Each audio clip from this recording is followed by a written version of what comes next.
dá por 10, denúncia. Concordo. Mas tipo, um negócio tá Concordo. faltando diálogo, né? Concordo.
Ou com o uso de bandagens, mas você tem que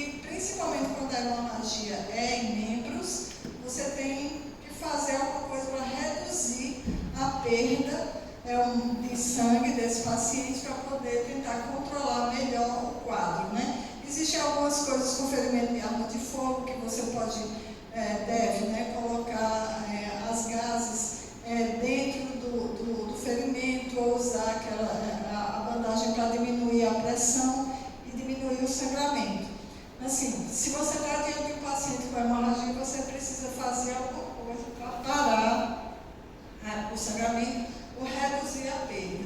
Então, essa é uma foto, uma foto real, né?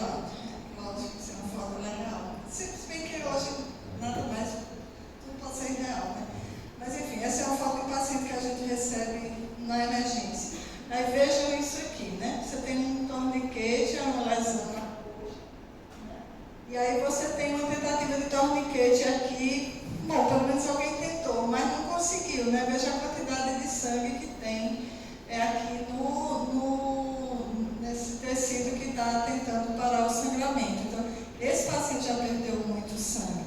Quando ele chega no hospital, ele já chega tendo perdido muito sangue. Então, ele já chega numa situação de maior gravidade. E aqui é uma coisa melhor, né? Que vocês vejam como você consegue, aqui você está vendo a lesão, né? Uma lesão de perna, provavelmente pegou a artéria, pegou tudo, mas a quantidade de sangue perdida por esse paciente é reduzida por causa do torniquete, da imobilização. Então, a gente precisa cada vez mais, no atendimento pré-hospitalar, saber o que fazer quando está diante de um paciente com politrauma para evitar a perda. Aí você não faz isso com o que você tem na mão, você tem que estar preparado para isso. E aí a gente precisa ter os torniquetes, precisa ter as coisas adequadas dentro das ambulâncias do SAMU para que a gente possa utilizar. Só que tem um negócio assim que, quando a gente começou a conversar com o SAMU sobre isso, a gente se deparou com uma resposta meio: doutora, tem as coisas na ambulância, mas o povo não usa. Então, assim, além de ter as coisas na ambulância, é preciso que o povo saiba quando e como usar. É por isso que a gente precisa entender que, se eu tenho um paciente que está com sangramento, eu preciso fazer alguma coisa para que esse sangramento diminua. Por quê? Porque quando o paciente está sangrando, ele não está apenas sendo levado ao quadro de choque. Que todo mundo, choque hemorrágico. Esse paciente, ele tem hipóxia, ele está perdendo hemácia, está perdendo capacidade de transportar oxigênio, ok, acontece. Mas ele está perdendo calor, porque ele está perdendo sangue a 37 graus. Por mais quente que seja o nosso ambiente, ele está perdendo calor. E a gente precisa entender que a cada grau de temperatura perdido abaixo de 35 graus, temperatura corporal, as proteínas passam a funcionar inadequadamente. E as proteínas da coagulação passam a funcionar inadequadamente. Então, o paciente que está sangrando por uma lesão, sendo levado a um quadro de hipotermia, e as proteínas da coagulação dele passam a funcionar inadequadamente. E é isso aqui que eu precisava ter, que é a formação do coágulo para parar o sangramento, passa a acontecer de uma forma ineficaz, certo? E o paciente é levado a um quadro de coagulopatia. Então, são coisas que acontecem e que, quando a gente tem um paciente que está sangrando, a gente não pode ficar parado nesse conceito de que ele está perdendo capacidade de transportar oxigênio. Eu tenho que pensar o que é que eu vou fazer para que esse paciente pare de sangrar, porque isso aqui, ele tem muita gordura, a gente tem muita gordura. Se eu tenho 14, 15 de hemoglobina, com 5 de hemoglobina eu ainda transporto oxigênio bem, então eu posso perder, eu tenho muita gordura. Então, enquanto eu não chego aqui na fase crítica, o que é que eu vou fazer para que não chegue? Porque se eu deixar sangrar, a pessoa sangra para morrer realmente. E a questão da hipotermia e da coagulopatia tem que ser entendidos, porque elas são complicações que precisam ser tratadas para que o choque e a hipóxia se tornem irreversíveis. Então, assim, o paciente tem choque, certo? Eu preciso evitar e tratar esse choque, mas ele também tem coagulopatia, tem acidose, tem hipotermia. Isso vem junto da hemorragia. E se a gente ficar pensando só no choque a gente não consegue assim, tratar o paciente adequadamente, né? Então, a hipóxia leva à acidose metabólica, desencadeada por hipoperfusão tecidual. Então, é um paciente que também tem alta produção de ácido lático e pH alterado. Então, isso aqui também mexe na coagulação. O paciente com acidose ele não coagula bem. A hipotermia também mexe na coagulação. E a coagulopatia, que até 20 anos atrás, 25 anos atrás, a gente achava que a coagulopatia que esse paciente apresentava, ou seja, o paciente que precisa coagular e não coagula, era por causa dessa grande quantidade de líquidos que a gente fazia para tratar o choque. Então, a gente achava que a coagulopatia era só diluição, dilucional. Ele estava perdendo sangue e estava dando só soro. Mas não é só isso, certo? Então, tem algumas coisas que foram, vamos dizer assim, publicadas mais recentemente, ou descobertas mais recentemente, que mostram que a coagulopatia do trauma, ela aparece mesmo antes do paciente ter recebido um monte de soro. Mesmo antes disso. Então, a coagulopatia do trauma, ela não está associada apenas a essa diluição. Ela tem uma questão fisiopatológica própria e ela é desencadeada mesmo antes que o paciente comece o tratamento de ressuscitação. Ela é piorada por esse tratamento, sim, porque quando a gente começa a fazer a ressuscitação desse paciente, ou o tratamento do choque desse paciente, se a gente não fizer adequadamente, a gente vai piorar a hipotermia, porque a gente está dando soro a 27 graus. Por mais quente que esse soro esteja, a temperatura ambiente, ele está abaixo da temperatura corporal. Então, eu vou ter uma piora da hipotermia, uma piora da acidose, se eu estiver dando soro fisiológico, por exemplo, vai piorar a acidose por causa das questões do cloro. Eu estou dando só cristalóide, eu estou diluindo esse paciente, e esse paciente ainda está consumindo os fatores de coagulação. Então, o tratamento em si piora a coagulopatia. Mas o que é que esse autor mostrou agora? Vocês vejam como é recente isso. É que não é só isso aqui que está por trás da coagulopatia. Mesmo antes da gente começar a fazer isso aqui, alguns pacientes já apresentavam sinais de coagulopatia. E aí, essa coagulopatia induzida pelo trauma começou a ser estudada para a gente entender o que é isso, né? E a gente começar a lidar com essa situação da forma correta. Por que é preciso lidar com essa situação da forma correta? Porque quando a coagulopatia está presente, o risco de morrer desse paciente pode ser até 4,6 vezes maior. Então, essa coagulopatia no paciente com hemorragia, ela não é desprezível. Ou ela não é uma coisa assim, não, ela é uma coisa que você tem que evitar com muita propriedade, porque quando ela aparece, ou quando ela acontece, você perde o paciente, o risco do paciente morrer é muito maior. Então, quando a gente está diante desse paciente com hemorragia, só transfundir hemácias não é o suficiente. Quem já assistiu o Plantão Médico, Grey's Anatomy, né? Aquela coisa de traz sangue aqui na emergência ou negativo. Não é só isso, não é bem assim. Já foi, né? Hoje não é bem assim. Então, por isso que nesse momento a gente falar sobre a transfusão na emergência, a gente precisa entender o contexto inteiro. Principalmente porque não é só a transfusão de hemácias que a gente está falando aqui agora. Ficou feio lá embaixo, né? A célula preta está azul, mas era a célula tudo bonitinha, branquinha. Não sei o que foi que aconteceu. Isso aqui é a célula endotelial, certo? A célula endotelial lesada, ela vai liberar trombomodulina, que vai agir de duas formas na proteína C. Primeiro, decompondo o inibidor do ativador do plasminogênio, primeiro para cá, suprimindo o complexo protrombinase e a formação da trombina. Então, ela vai trazer mais hipocoagulabilidade, certo? Esse mecanismo aqui traz hipocoagulabilidade que foi piorada pela acidose, pela hipotermia e pela infusão de fluidos. E tem outro mecanismo que a gente não conhecia, que é a decomposição do inibidor do ativador do plasminogênio. E aí, essa proteína C, por aquele mecanismo, causa destruição exagerada do coágulo. chamada hiperfibrinose. Então, veja, eu tenho um paciente que precisa coagular e eu tenho, a partir dessa ativação da célula endotelial, um mecanismo fisiopatológico endógeno que causa duas coisas que eu não quero. Primeiro, a hipercoagulação, que eu ainda pioro com o meu tratamento, e depois a destruição do coágulo. Toda vida que a gente estimula a coagulação, o que é que a gente estimula também? A destruição do coágulo. Mas aqui eu tenho um desequilíbrio. Eu posso ter um quadro de hiperfibrinose, ou seja, destruição exagerada. E aí eu tenho um paciente que precisa parar de sangrar e ele está se sabotando.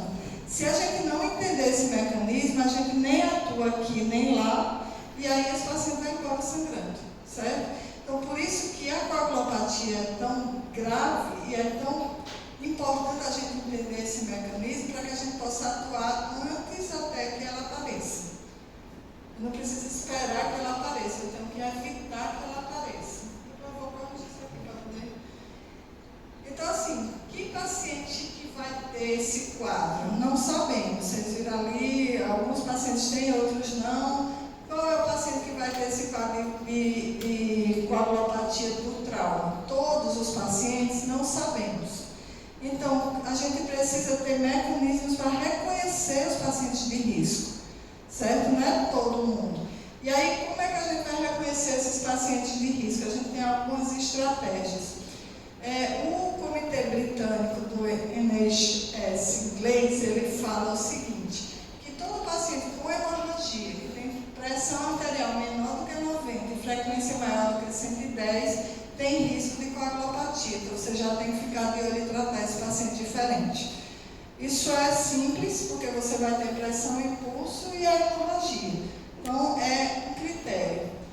Existem critérios mais elaborados, como, por exemplo, o índice de choque, que é muito útil, porque você divide a frequência cardíaca pela pressão arterial. Quando ele está acima de 1, você já tem um aumento no risco de necessidade de transfusão maciça ou no risco de coagulopatia. E aí, quando esse choque está acima de 1,3, o risco é de 7 vezes mais desse paciente precisar de fazer transfusão maciça, ou seja, o paciente que tem um potencial de sangramento tão grande que vai necessitar de muita transfusão. Então, usar o índice de choque no atendimento pré-hospitalar é muito útil. E o índice de choque, quando você usa no atendimento pré-hospitalar, você deve aplicar a cada meia hora, a cada 1 hora durante o transporte do paciente. Porque o paciente pode estar aqui, agora, ou abaixo disso, e depois ele pode evoluir, né? E ficar com esse choque mais alto, e aí você vai podendo identificar o risco antes até de chegar no hospital. Mas é também um indicador que pode ser utilizado na identificação desse paciente.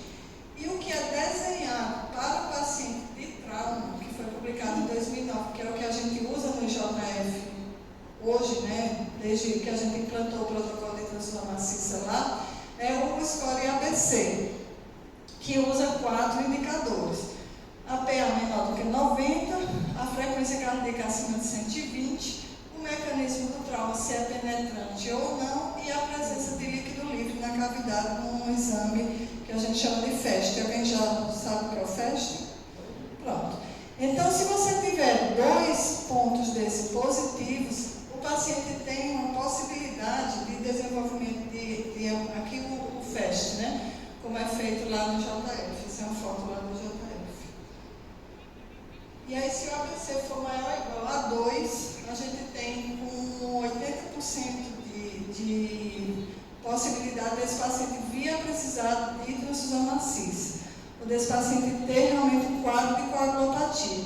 E aí, quando o ABC é maior ou igual a 2, a gente está acionando o protocolo de hemorragia do hospital. E aí, muita coisa que eu vou falar para vocês aqui é em cima do protocolo de hemorragia que a gente tem rodando no IJF, certo? Então, assim, eu tenho várias formas de identificar, né, a gravidade desse paciente. Lá no IJF, como a gente tem um FAST na emergência, a gente escolheu o score ABC. Agora a gente passou um tempo sem FAST, ficou meio complicado, mas eu posso usar o índice de choque, posso usar também aquele indicador do Comitê Britânico, embora eu acho que ele é muito sensível. Para a gente que está num lugar que recebe muito paciente com hemorragia, ter um score mais fechado é melhor. E existem algumas críticas ao ABC, né, achando que ele já é muito sensível. Mas qual é o grande, assim, o grande benefício do ABC? Que ele é muito rápido, ele não leva em consideração sexo, idade, remédio que está usando, ele não leva em consideração exames laboratoriais, então ele permite que você identifique muito precocemente esse risco de transfusão maciça nesse paciente, com sensibilidade de 86% e especificidade de 75%. Então, a partir do momento que você tem 2 scores, você já começa a ter uma maior associação com a necessidade de transfusão maciça nesse paciente. E aí, por que a gente precisa prever isso? Porque até algum tempo atrás, né, a gente tinha a ideia de que o problema era o choque, eu fazia cristalóide, não tinha volemia, não tinha fluxo e estava tudo resolvido. E aí a Marinha Americana começou a publicar, a partir da experiência do Golfo, né, que não era bem assim. Por quê? Qual era a situação deles lá no cenário de guerra? Eles não tinham massa, plaqueta, plasma e crio precipitado tudo separado. Eles tinham doadores pré-qualificados. Então, quando os soldados chegavam com lesões, eles tiravam sangue desse doador e transfundiam sangue total. E aí eles começaram a observar, por uma questão de contingência de guerra, eles começaram a observar que fazer assim era mais efetivo do que fazer cristalóide e depois sua massa. E aí eles começaram a fazer essas publicações e mudar um pouquinho a forma como a gente enxergava o tratamento desses pacientes. Então, aí, na primeira década do século, né, a gente começou a ter essas publicações e eles começaram a mostrar que quando você fazia uma reposição precoce de plasma, mimetizando o sangue total, na relação 1:1 com hemácias, eles tinham uma redução de 46% na mortalidade em relação ao tratamento convencional, que era fazer cristalóide, depois fazer só hemácia, esperar os exames darem alterados e fazer a reposição de plasma, de plaqueta ou de crio precipitado quando os exames já mostravam alteração. Então, eles tiveram uma redução de mortalidade muito importante. E aí, eles chamaram a atenção que não eram todos os pacientes, por isso que a gente precisa saber que paciente é esse. Então, a gente precisa escolher, saber identificar rapidamente esse paciente, certo? E, a partir daí, começaram a ser feitos estudos. Foi feito um estudo prévio a esse, que é um estudo observacional, mas esse estudo foi publicado em 2015 e mostrou que, em centros de trauma americanos, quando eles já trabalharam uma relação, um plasma para cada hemácia transfundida e aqui um plasma para cada 2 hemácias transfundidas. Eles já fizeram uma relação, uma transfusão que eles chamam balanceada, certo? E aqui no meio estava a plaqueta. E aí, quando eles compararam o grupo que recebia um plasma para cada hemácia transfundida e o grupo que recebia um plasma para cada 2 hemácias transfundidas, eles tiveram menos choque nas primeiras 24 horas e mais hemostasia. Então, ficou muito claro a partir desse estudo que era vantagem você começar o tratamento desse paciente de uma forma diferente, não esperando que a coagulopatia aparecesse no laboratório para você começar a ter os fatores de coagulação. Certo? Mesmo que no plasma eu tenho fatores de coagulação. Então, a conclusão do estudo foi que nesse paciente com hemorragia grave, e aí a gente já sabe como é que identifica essa hemorragia, né, ou ABC, ou o índice de choque, considerar a transfusão balanceada é a recomendação. Né? Essa plaqueta perdeu importância ao longo do tempo. Né? Então, hoje a gente praticamente não tem mais ninguém dizendo que faça plaqueta desde o início, mas o plasma e a hemácia se mantém até agora. Iniciar uma infusão com relação pré-definida no paciente com sangramento grave e passar para uma transfusão, vamos dizer assim, uma transfusão guiada pelos exames, né? Uma transfusão assim, só daquilo que o paciente está precisando, apenas depois que os exames laboratoriais vão chegar.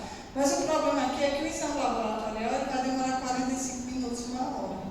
Então, você tem 1 hora com o paciente até o exame chegar. E aí, nessa 1 hora, você já está fazendo uma abordagem diferente, né, do que só cristalóide e hemácias. Entenderam isso? Bom.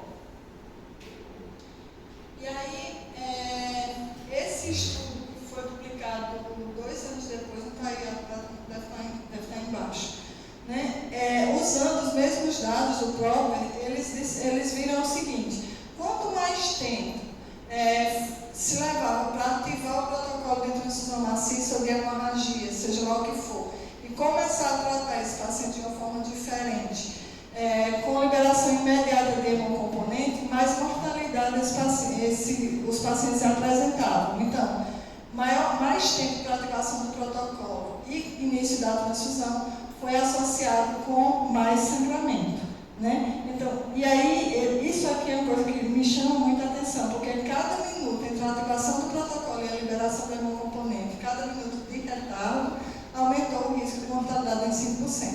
É muito alto. Então, assim, a gente precisa fazer isso de uma forma muito precoce e muito rápida.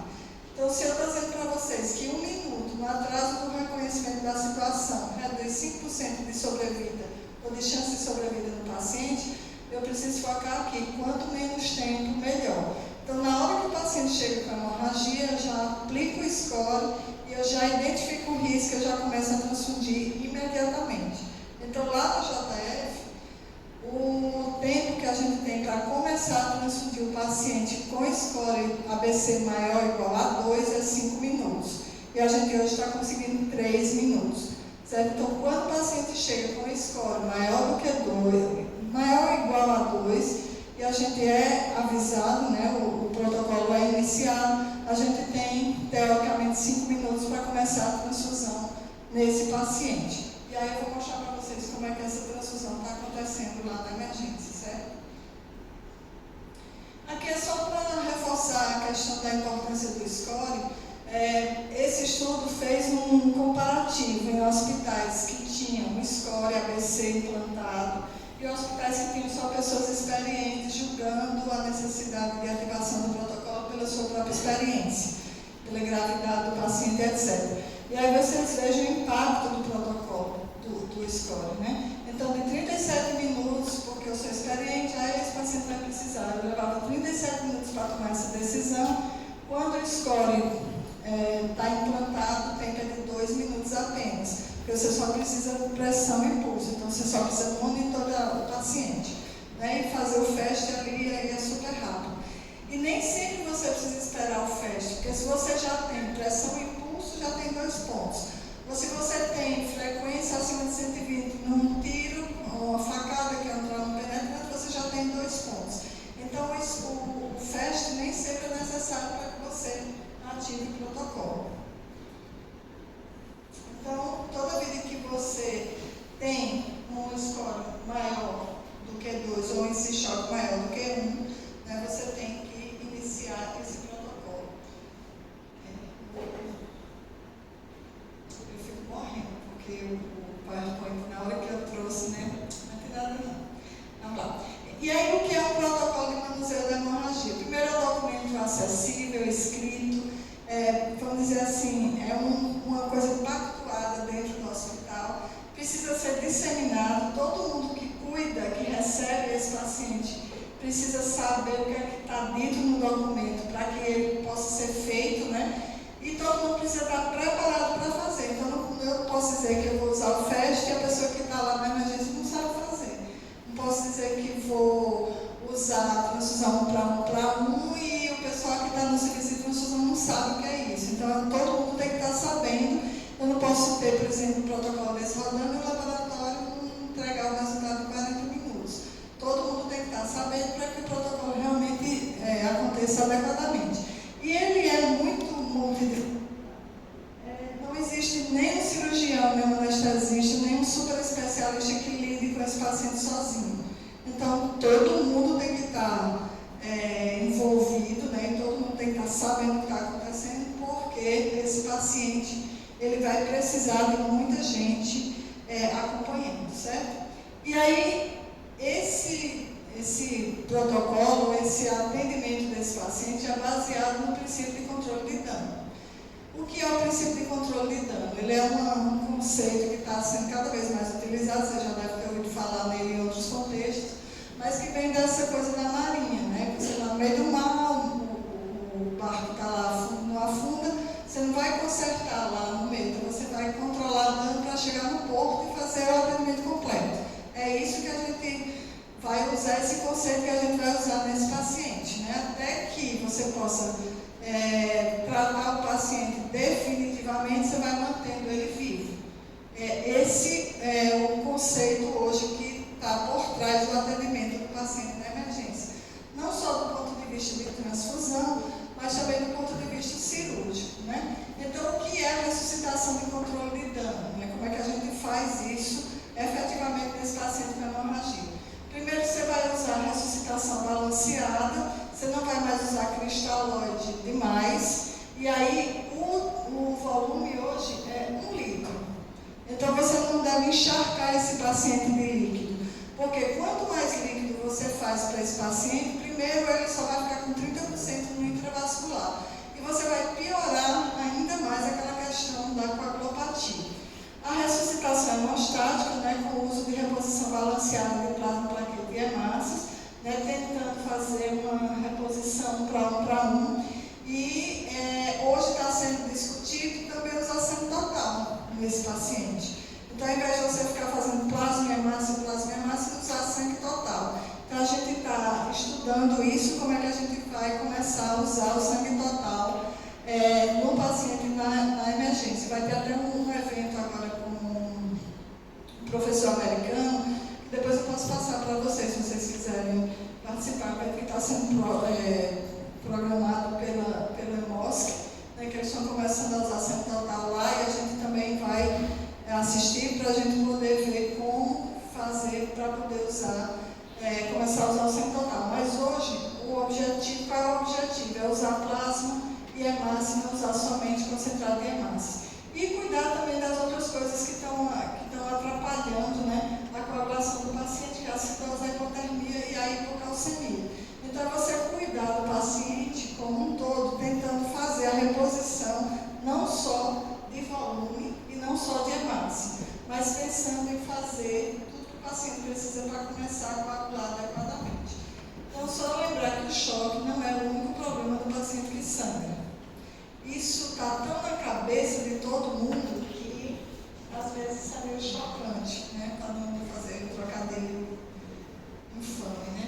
Mas a gente tem que lembrar, não é somente o choque que esse paciente tem, ele também tem coagulopatia. E aí, se a gente não cuidar dele pensando nisso, a gente não consegue tratar o paciente. E, além disso, ele também tem um quadro de hiperfibrinose que sabota o paciente. Então, o que é que eu posso fazer com relação à hiperfibrinose? Alguns estudos lá atrás mostraram que quando você usa antifibrinolítico, e o antifibrinolítico de escolha é o ácido clonexano, no paciente que vai fazer cirurgia letiva, ele sangra menos na cirurgia. E aí a pergunta é, será então que no trauma funciona do mesmo jeito? Então, o que é que o ácido clonexano faz? Ele impede aqui a transformação da plasminogênio na plasmina, que é quem vai destruir a fibrina. Então, ele vai evitar a destruição da fibrina. Isso, no pré-operatório, reduzir o sangramento. E no trauma, também reduzir o sangramento. Qual é o grande medo de usar essa estratégia aqui? É fazer trombose. Eu estou evitando a destruição do trombo, então eu posso levar o paciente a um quadro de trombose? Esse era que era o medo de todo mundo. Então, esse estudo foi feito em 42 países, com mais de, 40 mil pacientes. E aí, qual foi a conclusão? Que quando você usa o antifibrinolítico no paciente pós-traumatizado até 3 horas depois do evento, você ainda tem redução de sangramento. Mais de 3 horas, você tem mais trombose. Então, você tem aqui uma janela de oportunidade para fazer o antifibrinolítico nesse paciente que tem uma lesão e que está sangrando. Tem 3 horas para usar, certo? E aqui não é só naquele paciente com ABC maior ou igual a 2, aqui é em todo paciente. Mesmo que ele não tenha o ABC maior ou igual a 2 agora, quando você usa o ácido clonexano, você pode evitar essa evolução. Então, usa em todo mundo que tem sangramento, certo? E aí, por que o ácido tranexâmico é o anfibrinolítico de escolha? Ele é fácil de usar e ele é 10 vezes mais eficaz do que o Y. O Y, ele foi, assim, ele é mais disponível, né? Todo mundo meio que tinha essa ideia de usar o anfibrinolítico, era o ácido epsilamico caproico. Vou usar o Y. Nesse paciente, nesse contexto, não. Então, você não vai usar Y. Você tem que estar preparado para usar o ácido tranexâmico nessa dose. 1 grama em 10 minutos e depois 1 grama em 8 horas. Não é de 8 em 8 horas, certo? É 1 grama em 10 minutos e depois 1 grama correndo em 8 horas. E aí são essas 4 ampolas que você vai fazer. Isso aqui é uma coisa que o APH dizia para a gente: doutor, tem ácido tranexâmico na ambulância? Não usa, vence. E aí a gente tem que usar essa estratégia em todo paciente que tem lesão, mesmo aquele que não tem ainda o score maior ou igual a 2, ok? E aí qual é o cuidado que você tem que ter? O tempo. Até 3 horas. Então, se eu tenho tempo de resposta, eu tenho tempo para começar, eu começo na ambulância, certo? Então, a gente saiu de uma situação que vencia ácido tranexâmico na ambulância, ou não tinha, ou ninguém usava, para uma situação hoje de praticamente 90% dos pacientes que chegam no IJF hoje já chegam pelo menos uma primeira dose feita. Porque se você não fizer a primeira dose até 4 horas, você não vai usar mais. Então, você perdeu o potencial de benefício que você tinha nesse paciente. E qual é o que é que o ácido tranexâmico faz? Não sei se vocês já tinham visto uma tromboelastometria, ROTEM. Já ouviram falar? ROTEM? Não. O ROTEM é um teste tromboelastográfico que vai estudar a coagulação do paciente, como ela acontece na vida real.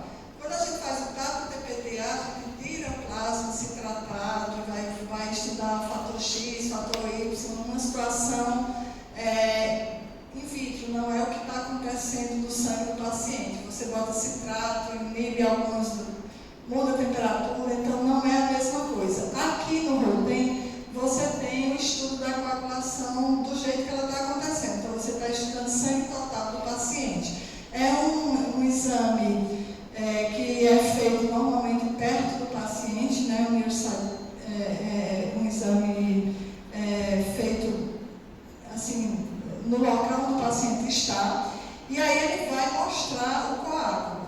Isso aqui é um ROTEM normal. Então, você bota o sangue total do paciente aqui, colhido com citrato, ele vai aquecer para chegar a 37 graus, que é a situação do paciente, e o gráfico vai se formar mostrando o coágulo que o paciente está conseguindo formar. Então, aqui eu tenho o tempo de ativação, depois a formação do coágulo, e o coágulo se mantém formado até 1 hora depois, 60 minutos depois o coágulo ainda está formado.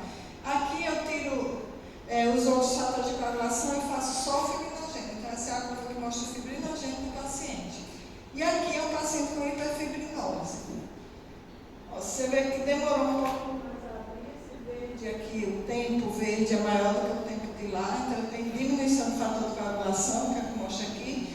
Esse coágulo, quando ele abriu, vocês veem que ele é mais fininho do que esse, né? Então ele já tem uma hipocoagulabilidade aqui, já dá para ver.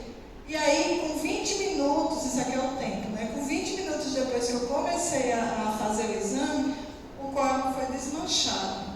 Então, esse paciente, esse quadro aqui, mostra que esse paciente tem hiperfibrinose. É essa situação que a gente quer evitar quando faz o ácido tranexâmico. E se eu tenho um ROTEM no meu serviço, e ele me mostra, apesar do paciente já ter feito, ele me mostra essa imagem aqui, eu vou fazer mais antifibrinolítico. Porque o que é que vocês acham desse paciente? Que ele para de sangrar e não para de sangrar nunca. Porque ele forma um pouquinho de coágulo e ele desmancha. Então, é um paciente que vai ficar sangrando o tempo inteiro, né? E aqui vocês vejam que na curva do fibrinogênio também acontece a mesma coisa. O coágulo também desmancha um pouquinho depois. Então, essa situação da hiperfibrinose é muito grave nesse paciente e é isso que a gente precisa evitar, né, quando a gente usa o ácido tranexâmico. Oi? Esse aqui?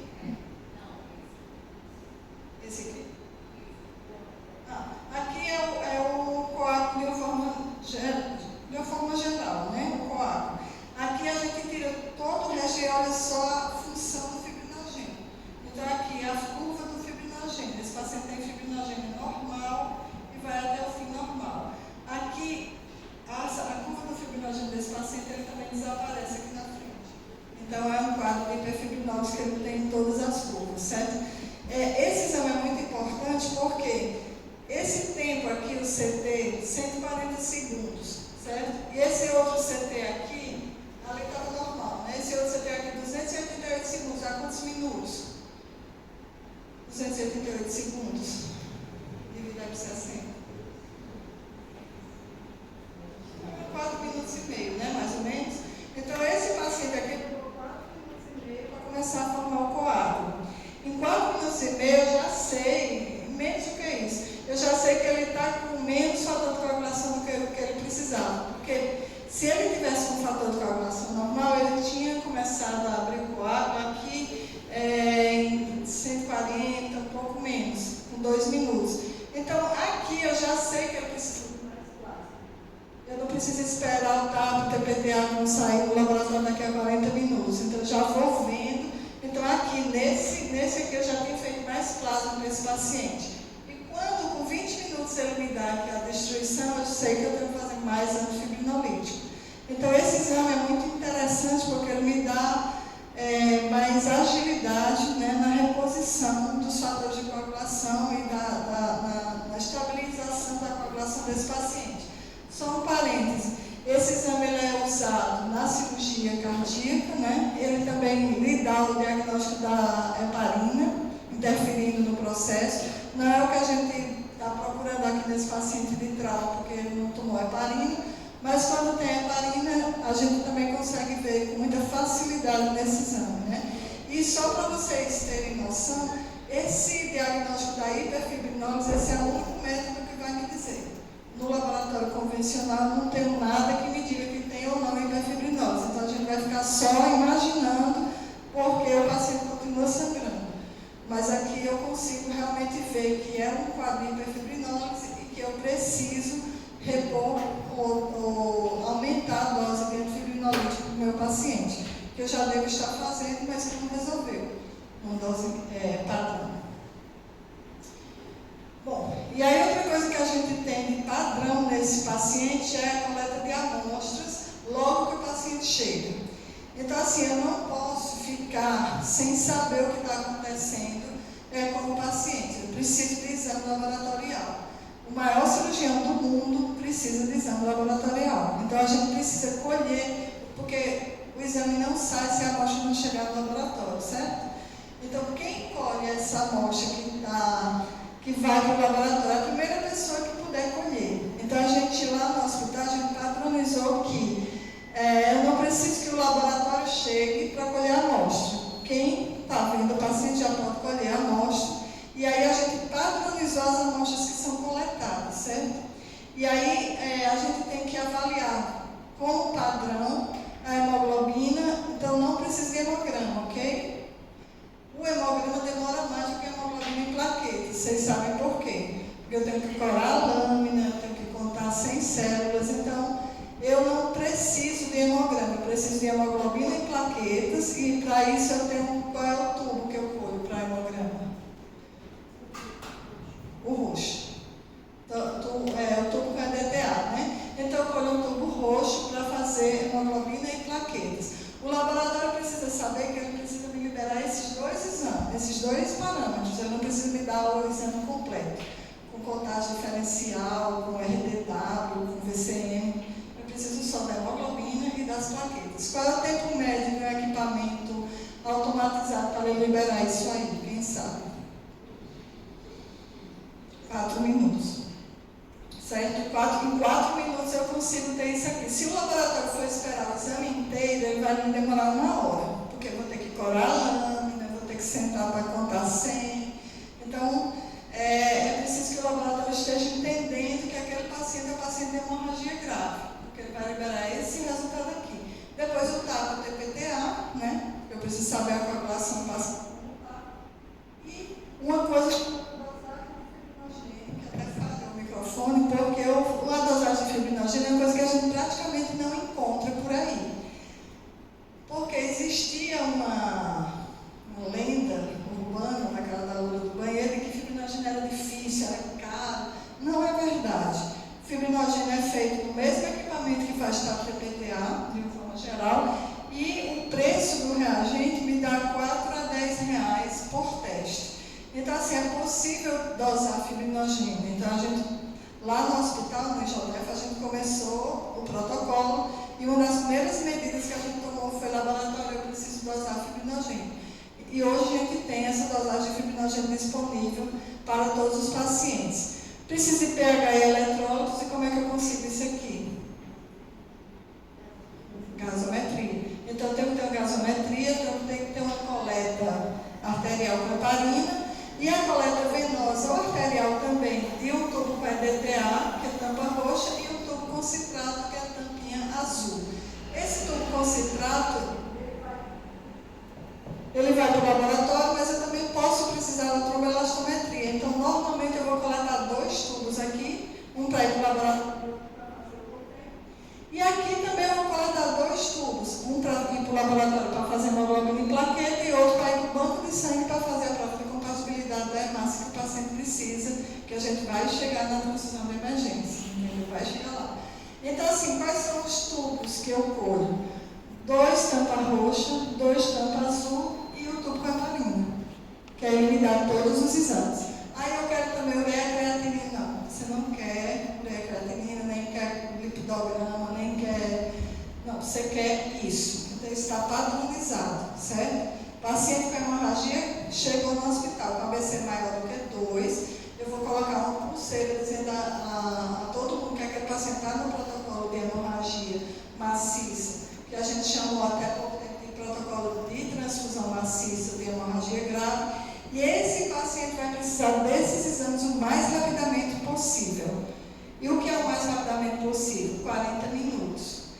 Enquanto esses exames chegam, eu estou sem saber o resultado do exame. Eu não sei se o paciente tem ou não coagulopatia, certo?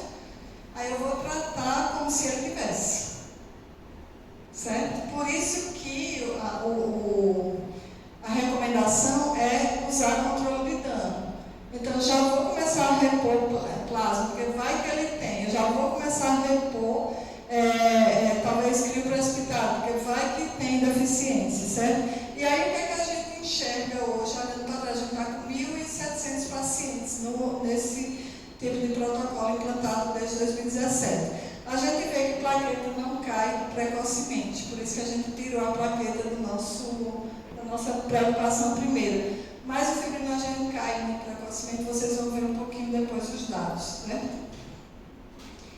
E a transfusão? Então, eu vou usar a transfusão balanceada, 1 para 1. Esse paciente, quando ele chega com aquele ABC ou com aquele score em choque, eu vou fazer uma liberação de componentes universais de forma ininterrupta até que o exame de laboratório chegue. Então, qual é o objetivo da gente? Tratar a hipóxia. Como é que eu trato a hipóxia? Com hemácia, né? E tratar a coagulopatia. Como é que eu trato a coagulopatia? Plasma fresco congelado. Então, eu vou liberar ininterruptamente plasma e hemácia, plasma e hemácia, plasma e hemácia, tentando fazer um plasma para cada hemácia até o exame do laboratório chegar. Ok? Por que a hemácia é a base? Porque a gente é muito sensível ao negócio vermelho, né? Eu quero fazer hemácia. E aí a gente vai fazendo um plasma para cada hemácia que a gente consegue ou que a gente precisa transfundir no paciente. Certo? De forma que eu não fico fazendo só a reposição do transporte de oxigênio. Eu preciso repor também a capacidade de coagular desse paciente. E a gente faz essa transfusão em pacotes. Então, a gente define dentro do hospital como é que essas hemácias e esse plasma serão liberados. Através de pacotes ou caixas sequenciais que vão sendo liberadas ininterruptamente até o exame do laboratório chegar. Aqui vocês desculpam, é por causa da formatação. A gente vai botar a plaqueta e crioprecipitado na sequência, né? E a gente vai também prever o uso de hemoderivados de substituição ao plasma, como o uso do hemocompletando, concentrado de fibrinogênio, do CCP, se a gente tiver dificuldade de ter esses componentes. Na nossa realidade, a gente não fez isso porque a gente tem plasma sem problema e também tem a fonte principal de fibrinogênio, que é o crioprecipitado. Então, a gente não passou a usar os hemoderivados, não está previsto no nosso protocolo, mas poderia ser. E quando você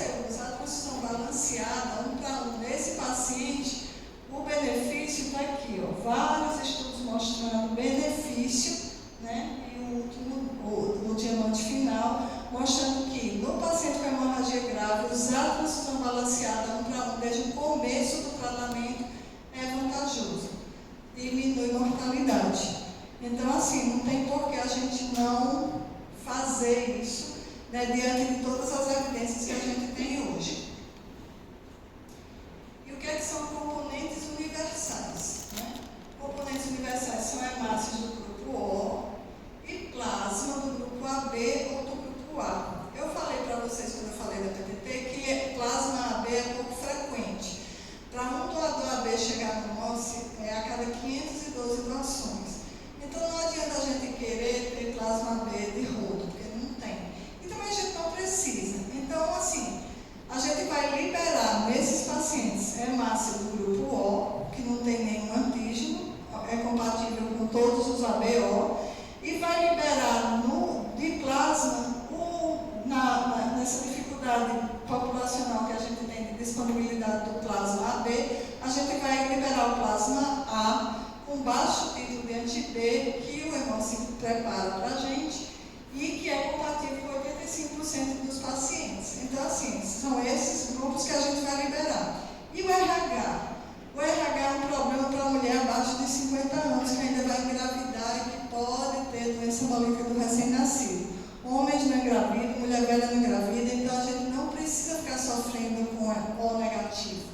Então, eu vou usar O positivo para todos os homens e todas as mulheres acima dos 50 anos e vou guardar o O negativo, porque só 4% da população nossa é O negativo, não tem um monte de bolsa O negativo para atender todo mundo toda hora. Então, a gente vai guardar a bolsa O negativo para a mulher abaixo de 50 anos, podia até ser mais restritivo e usar para mulheres abaixo de 45 anos.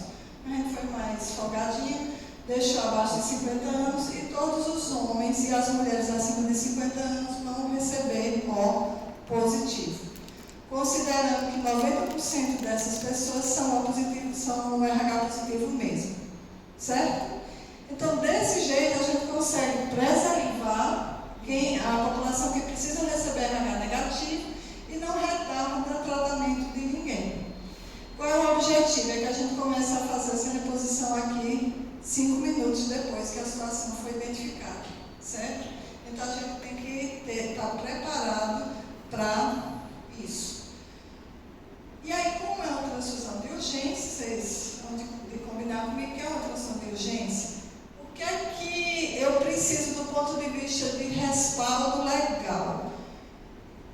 Eu estou dizendo para vocês que eu estou usando uma bolsa sem saber o grupo do paciente, né? Estou usando O, não sei, o paciente pode ser A, pode ser B, pode ser AB. Por que eu estou liberando o universal? Porque eu não tive tempo, né? Em 3 minutos eu não faço a classificação do paciente. E nem estou liberando uma bolsa com prova de compatibilidade feita.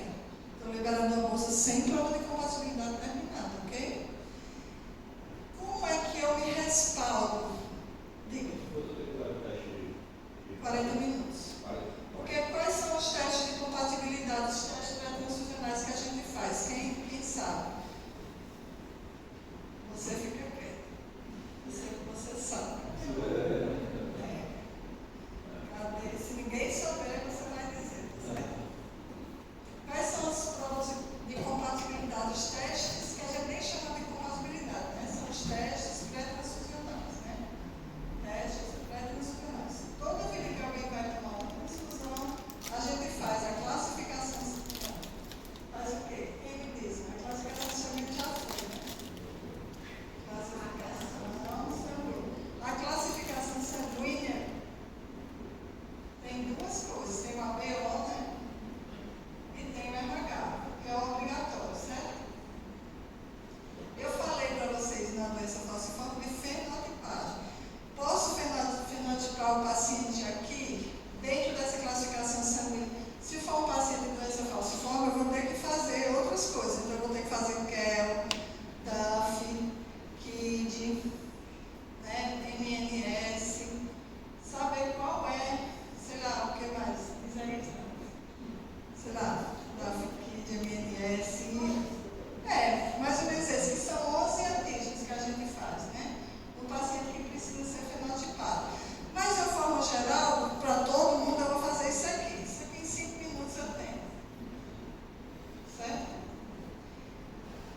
fazer o ABO-RH, vou escolher uma bolsa compatível. Se precisar da fenotipagem, vai demorar um pouquinho mais. Se o paciente tiver um monte de anticorpo, pode demorar muito mais, mas normalmente quem não tem anticorpo, quem não tem nada, 45 minutos eu estou com a prova finalizada.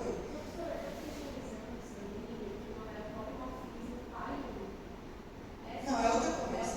É outra coisa totalmente diferente. Aqui é pesquisa de anticorpo irregular. Esse negócio que você está fazendo aí é coisa de plaqueta. Certo? É outro pai. Não é isso.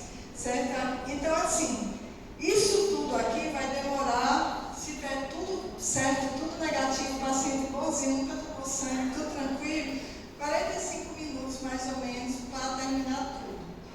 Eu disse para vocês que se eu demorar mais um minuto, meu paciente tem menos de 5% de chance de sobrevida. Minha pergunta é, posso esperar? Por isso que eu faço a transfusão de urgência, que é uma transfusão que eu vou liberar a bolsa universal, sem prova de compatibilidade finalizada, sem nem saber qual é o grupo sanguíneo do paciente, sem nem saber se ele tem anticorpo irregular ou não. Por quê? Porque esse meu paciente não pode esperar. Como é que isso fica documentado? Em todas as solicitações de transfusão, a transfusão só pode acontecer se o médico pedir. Então tem que ter a assinatura do médico aqui no CRM. Outro profissional não pode solicitar transfusão, certo? Então pediu aqui, eu vou começar a fazer as provas de compatibilidade, liberar daqui a 1 hora, daqui a 3 horas, tranquilamente. Se é um paciente de hemorragia grave, eu tenho aqui uma declaração de responsabilidade médica para transfusão em situação especial. Uma dessas situações especiais é essa situação de emergência. Deixa eu ver se eu tenho aqui o texto.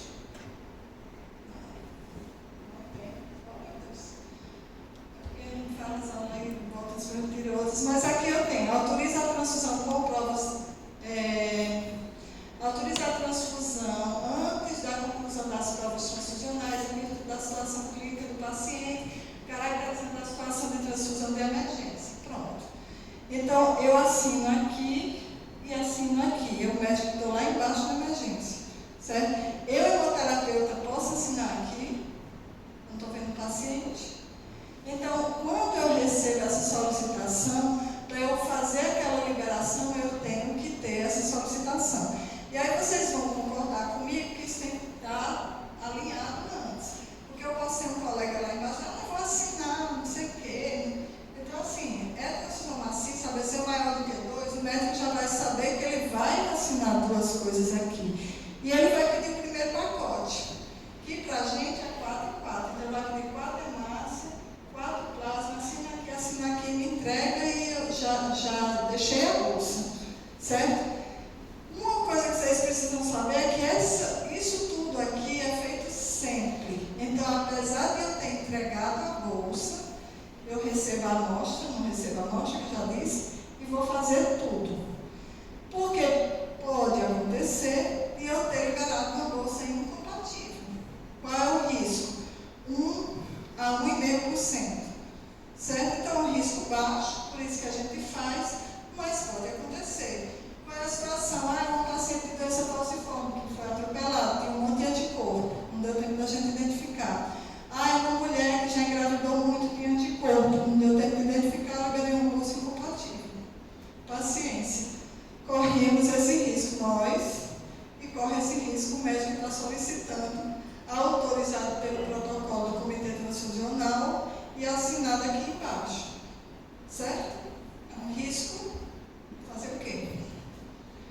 Mas 1.800, 1.700 e tantos pacientes nunca tivemos problema, porque na verdade, essa situação aqui é uma situação muito rara mesmo, certo? E aí, a gente entra nessa questão da transfusão de urgência e da transfusão de emergência. A gente está lidando, essa situação é a transfusão de emergência, né, quando o retardo da transfusão pode acarretar risco de vida do paciente. Então, a gente tem uma portaria do Ministério da Saúde e tem uma resolução também da Anvisa que embasa isso, né, que permite que a gente faça isso. Ok? E aí, o que é a transfusão de emergência? É quando o quadro clínico do paciente justifica a emergência, o retardo do início da transfusão coloca em risco a vida do paciente, já vimos aqui, 1 minuto 5%. Agora, não é o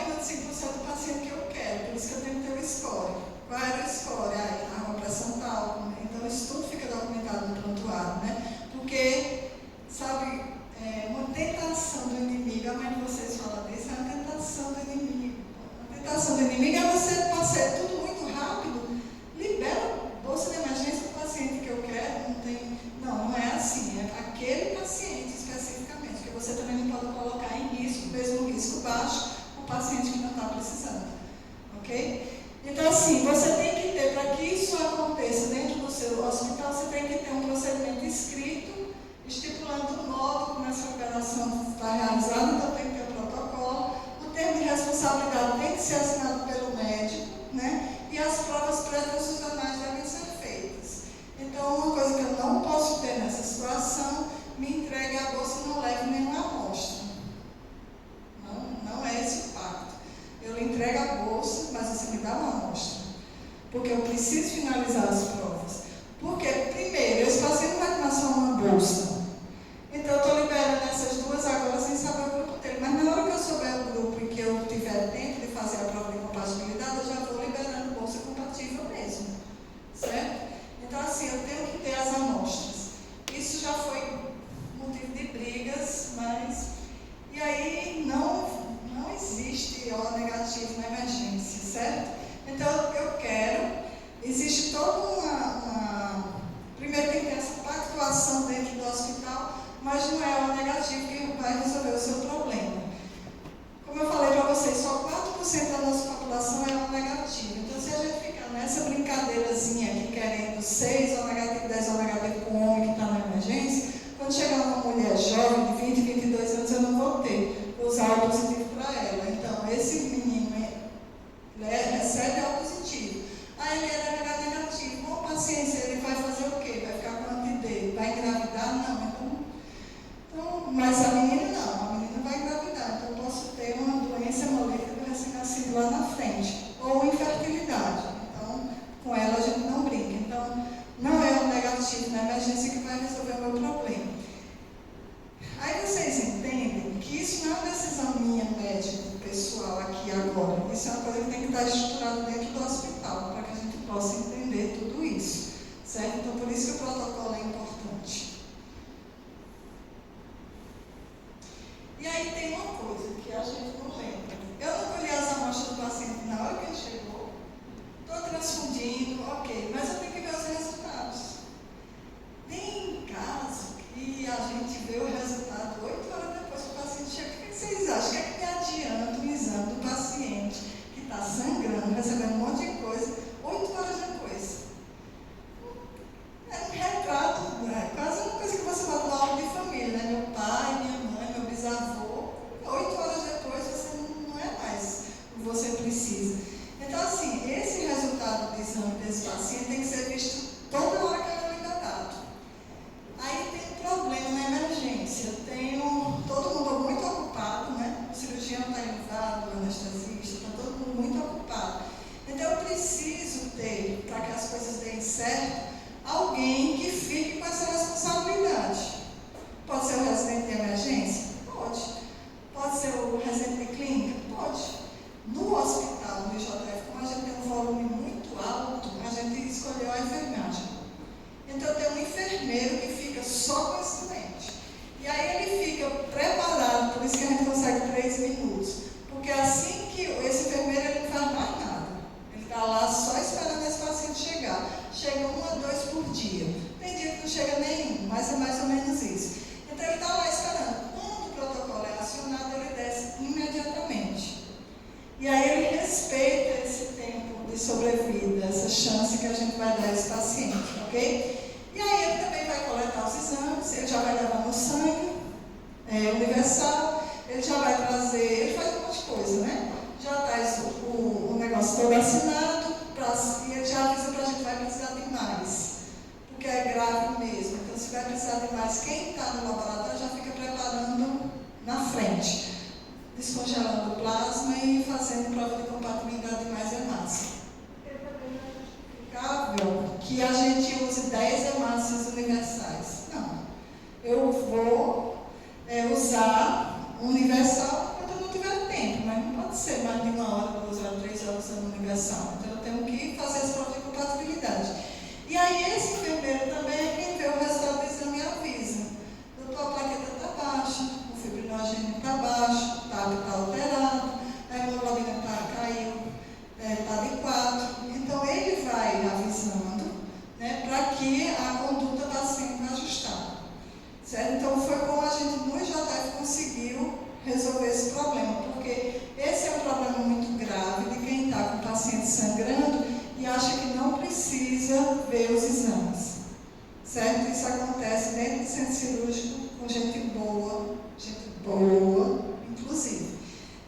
que ter essa preocupação, porque o exame, embora ele não vá lhe dizer tudo, mas ele vai lhe dando um norte do que é que você precisa fazer. E às vezes seu paciente está sangrando muito e com os exames todos normais, então é porque tem algum vaso ali que está rompido, ou os exames estão muito alterados, então você tem que fazer mais plasma, tem que fazer. E aí, se você não ficar vendo esses exames e repetindo esses exames, você não consegue saber o que o paciente está precisando.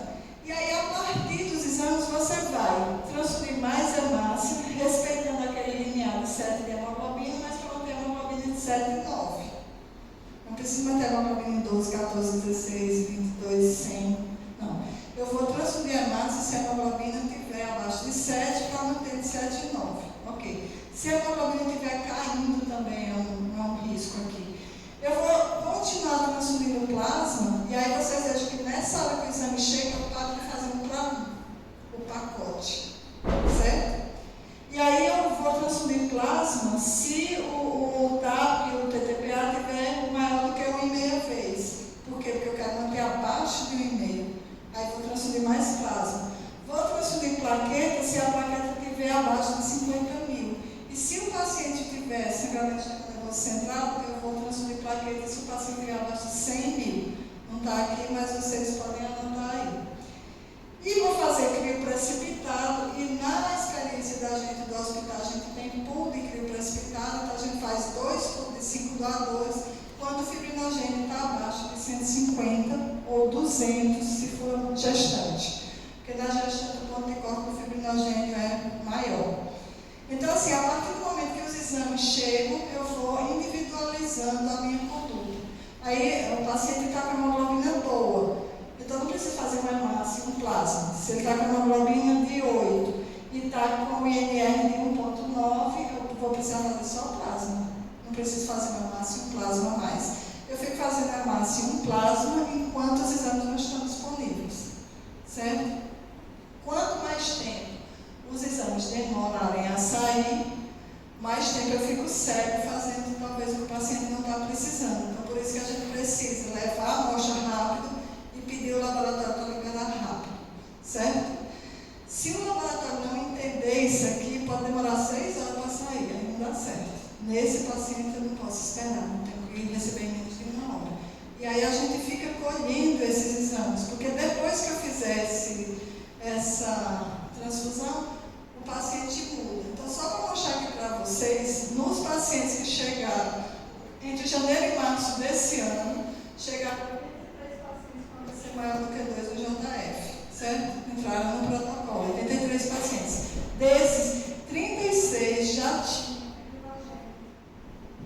menor do que 150 no primeiro exame. Então, eles já chegaram com fibrinogênio baixo, certo? E aí, se a gente não tivesse a dosagem de fibrinogênio, a gente só ia usar o crio precipitado um pouquinho lá na frente. Como a gente estava dosando o crio precipitado, a gente já começou a fazer o fibrinogênio, a gente já começou a fazer crio precipitado mais precocemente e numa dose mais alta, mais de acordo com o que o paciente estava precisando. Entenderam isso? Please. E aí, repetir os exames a cada 60 minutos no máximo, né? E só lembrar que a transfusão não resolve tudo sozinha. Eu tenho que cuidar da acidose, repor fluidos de forma restritiva, fazer a ressuscitação hemostática fazendo hemácia e plasma e botando crio e plaqueta no circuito, dependendo dos exames. Isso aqui é importante. O suporte de vasopressor é importante não só nessa questão da acidose, mas também porque eu não preciso ter o paciente com pressão normal. Vocês vão combinar comigo que um paciente que tem um vaso sangrando, se ele tiver uma pressão boa, ele sangra mais? Então, assim, aquela preocupação que a gente tem de normalização da pressão, porque meu foco é só tratar o choque, muda quando a gente pensa assim, e aí eu vou buscar hipotensão, porque aí o paciente sangra menos. Então, eu não preciso de pressão normal. Qual é a exceção? Se eu tiver lesão do sistema nervoso central, porque aí o sistema nervoso central a gente não sabe se precisa ou não. Como a gente não sabe, então a gente se preocupa mais com a hipotensão. Mas se não tem lesão do sistema nervoso central, TCE envolvido, eu posso suportar, ou eu posso ser menos preocupado com a pressão e manter a pressão do paciente normal. E aí, o que vai fazer com que eu controle realmente a acidose, se ela surgir, é o controle do sangramento. A acidose a gente não controla sem parar de sangrar, se o paciente não para de sangrar. A hipotermia, como eu já falei, aquecer, a importância da hipotermia. Então, assim, a hipotermia para a gente é uma coisa muito crítica, porque a gente não tem sensibilidade para isso. A gente está morrendo de calor, a gente está estressado, numa sala cheia de coisa, muita coisa acontecendo ao mesmo tempo, e a gente está suando em bicas. O paciente está sangrando, normalmente ele vai estar nu e pintado, porque você pintou de algo, você fez alguma coisa. Além disso, ele está recebendo cristalóide a 22 graus, e você ainda está dando sangue que estava numa geladeira há pouco tempo. Então, assim, você mexe muito com a temperatura corporal do paciente. Então, você precisa lembrar disso, é preciso ter estratégias de aquecimento do paciente, certo? Não deixar o paciente... E aí, quando você chegar na emergência, preste atenção, o paciente vai estar arrepiado. Não é por felicidade de estar na sua frente, é porque ele está realmente com frio. Então, assim, a gente precisa ter estratégias para aquecer o paciente. Aí você pode aquecer, né, o paciente com aquelas... Vocês acham que em filme os pacientes chegam tudo enrolado?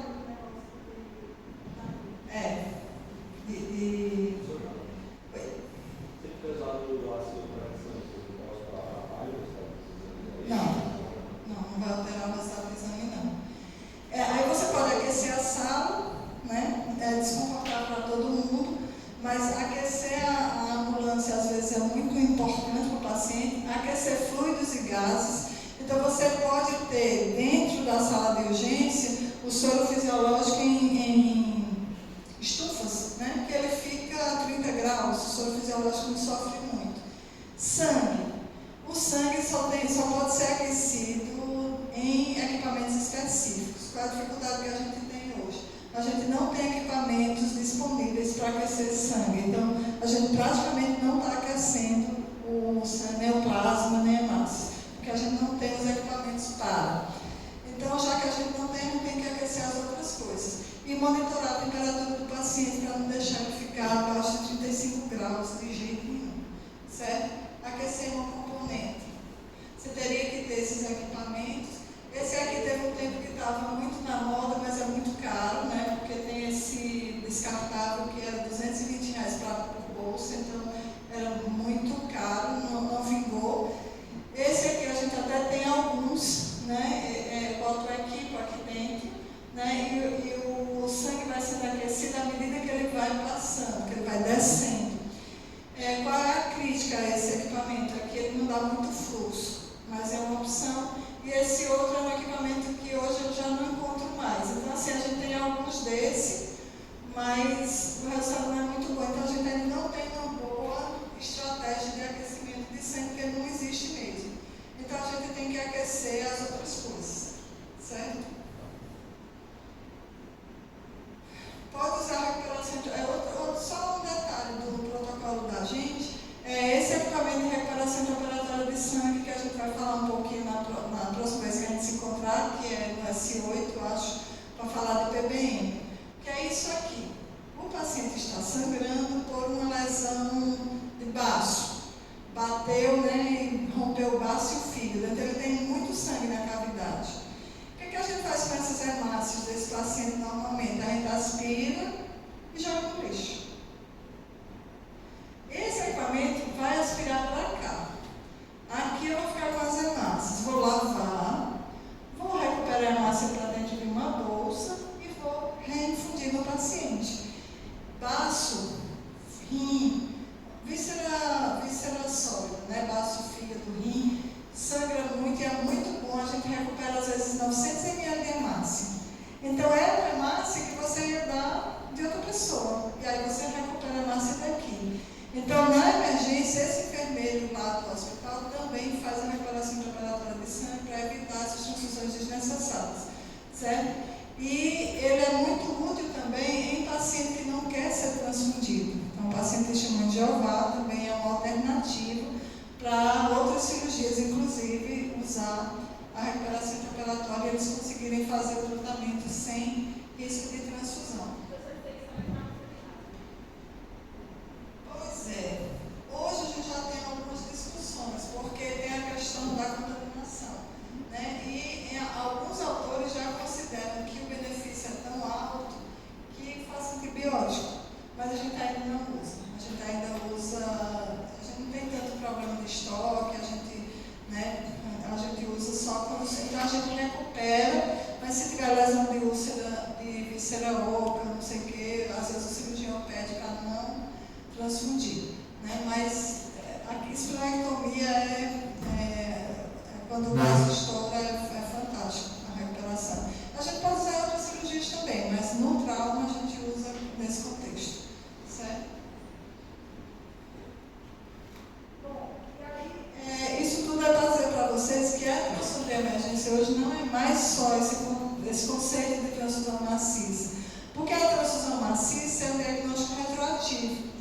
Então, eu tenho que começar a tratar o paciente para evitar a transfusão maciça. Porque o que é a transfusão maciça? É quando eu troco a volemia do paciente, então quando o paciente recebe 10 unidades de concentrado de massa em 24 horas. Porque aí eu já fiz 2.500 ml e aí já como se eu tivesse trocado todas as hemácias dele. Mas eu só vou saber isso depois. Então, o objetivo da gente é começar a tratar esse paciente aqui em 1 minuto, de uma forma diferente, para ele nem precisar fazer transfusão maciça, certo? Porque o objetivo não é cuidar da transfusão maciça, é evitar que ela aconteça.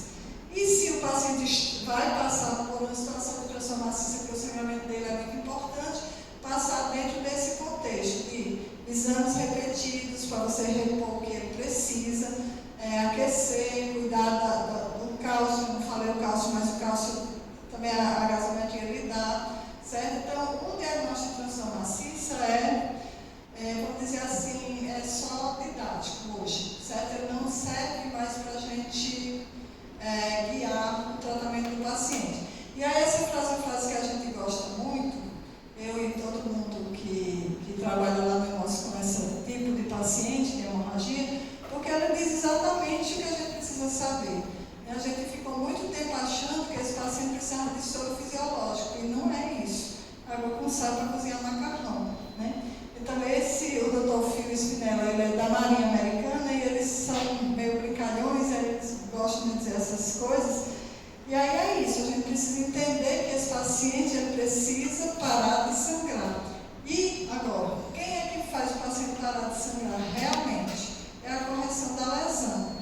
A gente só vai ficar ajudando, né, a coagulação do paciente está normal, para que ele tenha o controle de dano. Eu vou levando o paciente até a hora que o cirurgião chega lá e corrigir o sangramento. Quanto menos tempo o cirurgião chegar, melhor o paciente, ok? Então a gente não faz isso sozinho, a gente está fazendo tudo isso, mas eu quero o cirurgião aqui do meu lado, com as pinças e tudinho, né? Para parar de sangrar. E aí tem a questão da cirurgia de controle de dano. Não sei se o Daniel já falou isso com vocês. Não, né? Mas o que é a cirurgia de controle de dano? O paciente tem um hematoma em cima do fígado, uma lesão hepática. Então não é na hora dessa instabilidade toda, do fibrinogênio lá em cima, que você vai tirar o coágulo para fazer a rafia do fígado. Deixa o coágulo lá e estabiliza o paciente. Amanhã você programa essa outra cirurgia maior. Então, essa é a cirurgia de controle de dano. Faz procedimentos menores, enquanto você estabiliza o paciente, para poder você fazer um procedimento na hora que o paciente pode tolerar. Mas não é só deixar o paciente ir lá, né? Porque se você só deixar o paciente ir lá, o paciente morrerá, né? Então, é ficar cuidando do paciente desse jeito, para ele estabilizar melhor, e você leva ele para uma cirurgia maior, mais estável. Tem uma lenda na emergência que o paciente só sobe o centro cirúrgico quando ele está estável. Isso não acontece. Então, a estabilidade completa do paciente é dada pelo procedimento cirúrgico. A gente só está ajudando enquanto o procedimento cirúrgico pode ser realizado, mas quanto mais cedo puder, melhor. Então, outra coisa que a gente monitora também é o tempo de chegar no centro cirúrgico, certo? Porque se demorar demais, e a gente tem visto alguns pacientes que a gente perde dentro do hospital, certo? Então, o paciente que chegou, e aí isso é meio desgastante, que a gente está precisando conversar no hospital. O paciente que chegou bem, e estava tão bem, que ninguém se estressou, e aí ele fica 6 horas e ele fica muito mal, só que ele fica muito mal dentro do hospital. Como é que a gente lida com isso, entendeu? E às vezes ele morre. Então a gente, era melhor que ele tivesse ficado na calçada, porque se ele tivesse chegado grave, a gente teria feito tudo isso. Como ele estava lá dentro do hospital, ele só vai descobrir depois que alguém contou, entendeu? Então essa é a situação que no atendimento do paciente com hemorragia faz muita diferença. Mas assim, eu queria trazer esse conceito da transfusão na emergência, mas de uma forma mais ampla, para vocês entenderem. Quem for fazer hematologia, seja muito bem-vindo, tem para todo gosto, né? Tem quem trata só oncologia, tem o povo chique, né? O povo chique trata oncologia, faz transplante, carticela. E tem o povo da plebe rude, que é esse povo que está aqui no centro, na emergência, que é a emoção completa. Então, assim, hematologia é um mundo. Tem o povo do laboratório, né? E aí, assim, a gente vai ter uma aula, que é a aula do PBM, que é no S8, acho, mas vocês ficam com esses slides, eu vou fazer as questões da prova hoje, depois que eu ver o eclipse. Vamos ver o eclipse, né? Porque talvez não veja. Eu